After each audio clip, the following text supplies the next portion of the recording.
Everybody on board. 3, 2, 1. Hello, everybody, and welcome back to episode 156 of the Shower Podcast, the podcast where I'm temporarily in Thailand and you do you. I'm your host, Chip, and today we're entering the smoke and steel of the industrial age, a time when self-improvement went from being a philosophical pursuit to something more practical, gritty, and frankly, a little louder.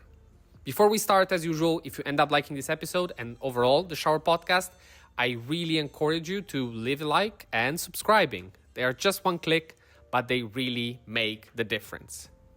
So, shall we start with episode 5 of this mini-series? The 1800s. Cities are growing, steam engines are roaring, people are flooding into factories. And, for the first time, ordinary individuals are starting to believe that you can change your station in life if you work hard enough, learn fast enough, and, crucially, have the right mindset. Enter the idea of the self-made man. A term that might sound cliché today, but in the 19th century, it was revolutionary. Let's start with a guy named Samuel Smiles. In 1859, he wrote a book literally called Self-Help, that became a bestseller across Britain. His message: success doesn't come from luck or privilege. It comes from diligence, integrity, and perseverance. He wrote, "Heaven helps those who help themselves." And that line, it kind of became the motto of the Victorian age. Smiles filled his book with real stories. People who started with nothing and made something of themselves through grit and determination. He turned ordinary people into role models, and that changed everything. Suddenly, self-improvement wasn't just for philosophers or aristocrats. It was for regular workers, apprentices, clerks. If you're willing to put in the work, you could grow. And in America, that idea hit like a lightning bolt. This was the golden age of the rags to riches stories. Think Frederick Douglass, born into slavery, who taught himself to read and became one of the most powerful voices for abolition, education, and self-development. His very life was a rebuttal to the idea that your past defines you. He once said, "Once you learn to read, you will be forever free." That's self-improvement as liberation. Or take Ralph Waldo Emerson, the American philosopher who wrote Self-Reliance in 1841. He wasn't just talking about independence. He was preaching trust in one's own voice. His message was spiritual, radical, and practical all at once. Stop copying others. Start listening inward. He wrote, "To be yourself in a world that is constantly trying to make you something else is the greatest accomplishment." Emerson inspired a generation of thinkers, dreamers, and doers, including people like Henry David Thoreau, who went to the woods to live deliberately. But even outside the literary crowd, people were absorbing these values. It became part of the cultural fabric. Self-control, self-discipline, and moral character. These were signs of progress. Now, let's zoom in on education. The 19th century saw the birth of public schooling, night classes, and adult education programs. This wasn't just policy, it was a cultural shift. If you wanted to improve your life, society was starting to offer tools. Libraries popped up, technical manuals were published. People read self-help guides on everything from etiquette to bookkeeping. Knowledge was no longer locked in ivory towers. It was being mass-printed and distributed. And if you are looking for self-discipline in its purest form, look no further than Victorian values: punctuality, thrift, hard work, and moral restraint. A bit rigid? Sure, but the core idea was that you could become a better person by refining your habits. We can't skip Booker T. Washington either. Born into slavery, he rose to found Tuskegee University and became one of the most influential African-American educators of the era.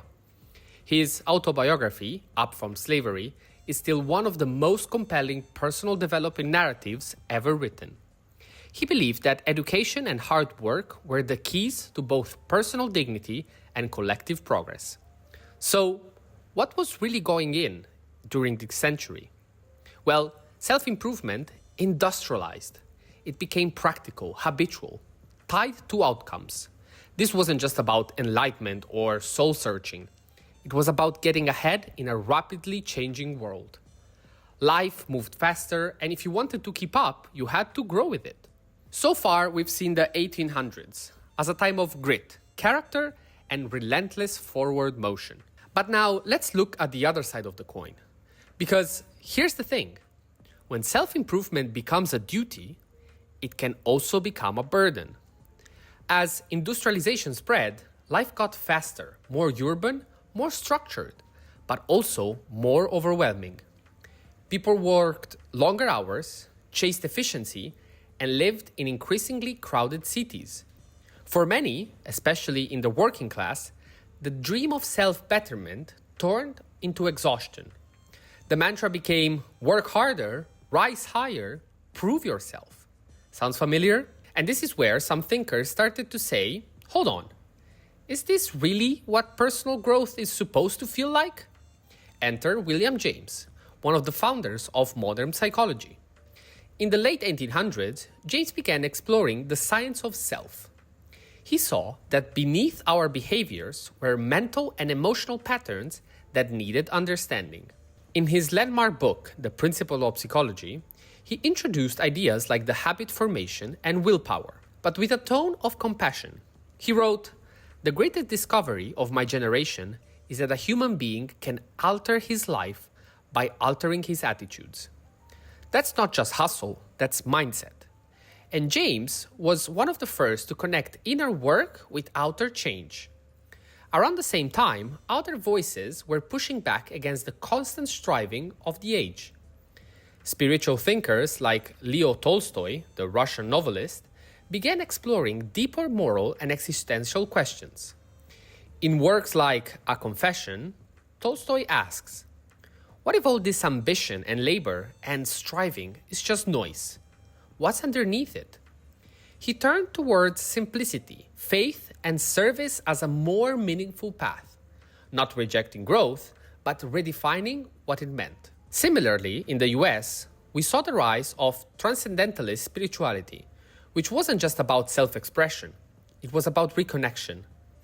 Emerson and Thoreau didn't advocate laziness, but they warned that improvement without purpose was empty. Thoreau's retreat to Walden Pond wasn't a rejection of life, it was an experiment. Can I live deliberately and know what I'm living for? Then there was Swami Vivekananda, who brought Hindu philosophy to the West during the 1893 Parliament of the World's Religions in Chicago. His message was powerful and simple. The divine resides within you. Real growth isn't about becoming someone else. It's about realizing who you already are. He emphasized discipline, service, and meditation, not to escape the world, but to face it with clarity and strength. What's striking is that while one part of the 19th century was building factories and idolizing productivity, another part was quietly exploring the soul, the mind, the inner life. And maybe the most important thing to take away from all of this is in the tension itself. Because the 1800s gave us two legacies: the belief that we can shape our future through hard work, habits, and knowledge. The reminder that growth without meaning, without reflection, can burn us out. In many ways, these are still the two forces we're juggling today. On one hand, we're optimizing everything, our schedules, our sleep, our careers. On the other, we're longing for something deeper, presence, connection, inner peace. And that's why the 19th century is so important. It shows us where this modern obsession with self-improvement came from, but also where it started to evolve into something more compassionate, more holistic. So, as we close this episode, here's a question for you. Are you improving yourself to impress others, to chase an image, to survive the race? Or are you improving to feel more like yourself, more grounded, more alive? In the next episode, we'll fast forward into the early 20th century, a time of war, psychology, and radical change. We'll see how self-improvement was tested by global crisis and how figures like Freud, Frankl, and Gandhi reshaped what it meant to grow. So, as always, if you ended up liking this episode, leaving a like and a subscribe really help a lot. And as always, feel free to comment and let me know your feedback there. It's always a pleasure to hear that in this mini series. And until the next one, stay consistent, stay resilient, and see you tomorrow.